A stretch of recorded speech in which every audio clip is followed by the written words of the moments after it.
अस्सलामुअलैकुम प्यारे दोस्तों हम उम्मीद करते हैं कि आप सब लोग अल्लाह पाक के फजलो करम से खैरो आफियत से होंगे। और मेरी ये दुआ है कि अल्लाह पाक आप सबको खैरो आफियत से ही रखे। दोस्तों, आज हर घर में ये रोना रोया जाता है कि रिस्क में बरकत नहीं है, रिस्क की तंगी है, पैसे का पता नहीं चलता, किधर से आता है किधर जाता है।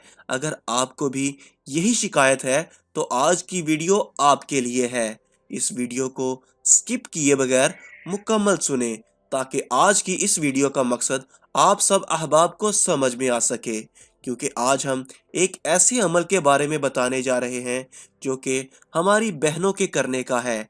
अगर हमारी बहनें इस अमल को कर लेती हैं तो फिर आप देखेंगे कि इस अमल की बरकत से किस तरह से आपके घर में रिस्क की फरावानी होती है और आपके रिस्क में अल्लाह रब्बुल इज़्ज़त कैसी बरकतें अता फरमाता है।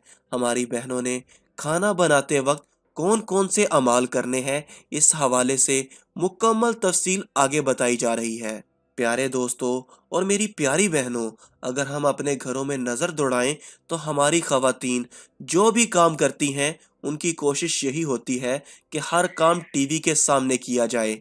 सब्जी काटें तो भी टीवी के सामने, ताकि साथ में टीवी पर लगे हुए प्रोग्राम या ड्रामे को भी देख लिया जाए और पकाने की चीज़ें भी तैयार कर ली जाएं।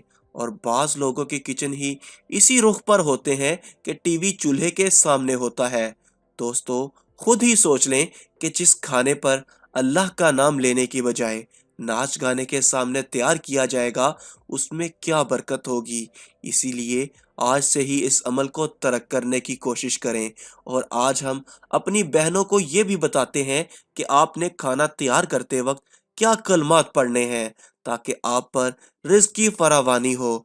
लेकिन इससे पहले आपको अल्लाह ताला के नाम से कोई काम शुरू करने यानी बिस्मिल्लाह के बारे में मुख्तसरन बताते हैं।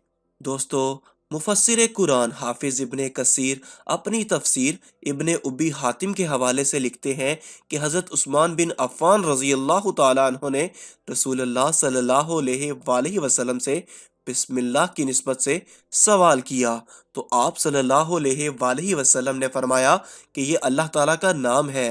अल्लाह ताला के इसमें आज़म में और इसमें इस कदर नज़दीकी है जैसे आँख की स्याही और सफ़ेदी में नज़दीकी है। एक और रवायत में रसूलुल्लाह सल्लल्लाहु अलैहि वसल्लम ने फरमाया, मुझ पर एक ऐसी आयत उतरी है कि किसी नबी पर सिवाय हज़रत सुलेमान अलैहिस्सलाम के नहीं उतरी। वो आयत मुबारका बिस्मिल्लाह है। हज़रत जाबिर बिन अब्दुल्ला रज़ी अल्लाह तआला अन्हो से रवायत है कि जब बिस्मिल्लाह नाजिल हुई तो बादल और मशरिक की तरफ हवाएं साकिन हो गईं, समुंदर ठहर गए, जानवरों ने सुनने के लिए कान लगा लिए और शैतान पर आसमानों से अंगारों की मार पड़ी। परवरदिगार आलम ने अपने जलालो अजमत की कसम खाकर फरमाया, जिस चीज़ पर इसको पढ़ा जाएगा उसमें ज़रूर बरकत होगी। इसलिए हमारी तमाम बहनों से गुजारिश है कि जब भी खाना बनाना शुरू करें तो अपने काम का आगाज़ बिस्मिल्लाह के साथ करें। जो बर्तन उठाएं बिस्मिल्लाह पढ़कर उठाएं, जो सब्जी काटें बिस्मिल्लाह पढ़कर काटें, आटा गूंदें तो बिस्मिल्लाह पढ़कर आटा गूंदें, चूल्हे पर रखते वक्त बिस्मिल्लाह पढ़ें, चमचा हिलाते वक्त बिस्मिल्लाह पढ़ें, हांडी में जो भी चीज़ शामिल करें बिस्मिल्लाह पढ़कर शामिल करें। और बिस्मिल्लाह से हर काम शुरू करने के साथ आपने ये कोशिश करनी है कि हर वक्त बावज़ू रहें। और ख़ास तौर पर खाना बनाते वक्त तो आप बावज़ू होकर खाना बनाएं। बावज़ू रहने के बहुत से फ़ज़ाइल हैं, जिनमें से ये भी है कि इससे आपके घर में बरकत और रिज़्क का नज़ूल होता है।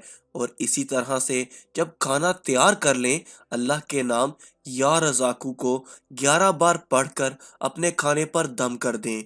और एक बात और कि दरूद पाक की कसरत करती रहा करें, यानी हमारी बहनें खाना पकाते वक्त जो भी दरूद पाक याद हो उसका विर्द करती रहें। और खाना तैयार करने के अलावा भी दरूद पाक की कसरत की जा सकती है। दोस्तों, اگر ہماری مائیں بہنیں اپنے گھروں میں بجائے ٹی وی کے سامنے یہ کام کرنے کے ان اعمال کا اہتمام کر لیتی ہیں تو پھر آپ خود اندازہ کریں کہ آپ کے گھر میں رزق کی کیسے فراوانی اور وسعت ہوتی ہے اور آپ کے رزق میں کس قدر برکت آتی ہے۔ اس لیے اگر تو ہماری بہنیں خود ویڈیو دیکھ رہی ہیں تو وہ اس کا اہتمام کریں، اور اگر ہمارے بھائی ویڈیو دیکھ رہے ہیں تو وہ اس ویڈیو کو اپنی خواتین کے ساتھ لازمی شیئر کریں تاکہ ہم اللہ کی برکات کو حاصل کر سکیں۔ آئیے اب آپ کو بسم اللہ کے کچھ مزید فضائل بھی بتا دیتے ہیں۔ حضرت عبداللہ بن مسعود رضی اللہ تعالیٰ عنہ فرماتے ہیں کہ جو شخص جہنم کے 19 دروغوں سے بچنا چاہتا ہے تو وہ بسم اللہ پڑھے۔ اس کے بھی 19 حروف ہیں، ہر حرف عذاب کے فرشتے سے بچاؤ کا باعث بن جائے گا۔ حضرت انس بن مالک رضی اللہ تعالیٰ عنہ سے مروی ہے کہ رسول اللہ صلی اللہ علیہ وآلہ وسلم نے فرمایا، جس نے زمین سے ایسا کاغذ جس پر بسم اللہ تحریر تھی اللہ کے نام کی تعظیم کرتے ہوئے اس ڈر سے اٹھا لیا کہ کہیں پامال نہ ہو جائے، تو اللہ تعالیٰ کے ہاں اس کا نام صدیقین کی فہرست میں لکھ دیا جاتا ہے۔ پیارے دوستو، روایات میں یہ بھی آتا ہے کہ 3 مرتبہ شیطان اس طرح چیخ چیخ کر رویا کہ ایسے کبھی نہیں رویا۔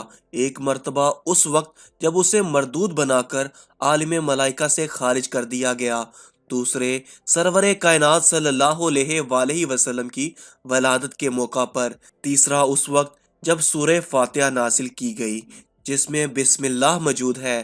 حضرت علی رضی اللہ تعالیٰ عنہ روایت کرتے ہیں کہ جب بسم اللہ کا نزول ہوا تو رسول اللہ صلی اللہ علیہ وآلہ وسلم نے فرمایا، جب تک میری امت اس کی تلاوت کرتی رہے گی عذاب سے محفوظ رہے گی۔ آپ صلی اللہ علیہ وآلہ وسلم نے فرمایا، قیامت کے دن میری امت بسم اللہ کہتی ہوئی آگے بڑھے گی اور میزان میں اس کی نیکیاں وزنی ہو جائیں گی۔ دوسری امتوں کے استفسار پر انبیاء کرام کہیں گے کہ امت محمدیہ کے کلام کا آغاز اللہ تعالیٰ کے 3 ایسے ناموں اللہ، رحمان، رحیم سے ہے کہ اگر ان کو ترازو کے ایک پلڑے میں رکھ دیا جائے اور تمام مخلوق کے گناہ دوسرے پلڑے میں رکھ دیے جائیں تب بھی اس امت کی نیکیاں ہی بھاری ہوں گی۔ دوستو، آخر میں یہ دعا کر کے اجازت چاہیں گے کہ اللہ تعالیٰ بسم اللہ کے فیوز و برکات حاصل کرنے کی توفیق عطا فرمائے، آمین۔ دوستو، آج کی اس ویڈیو کو اپنے دوستوں کے ساتھ زیادہ سے زیادہ صدقہ جاریہ سمجھ کر شیئر کریں تاکہ آپ کے ایک شیئر سے آپ کے عزیز و اقارب بھی اس عمل سے فیض یاب ہو سکے۔ اللہ ہم سب کا حامی و ناصر ہو، آمین۔ ملتے ہیں اگلی ویڈیو میں، تب تک کے لیے اللہ حافظ۔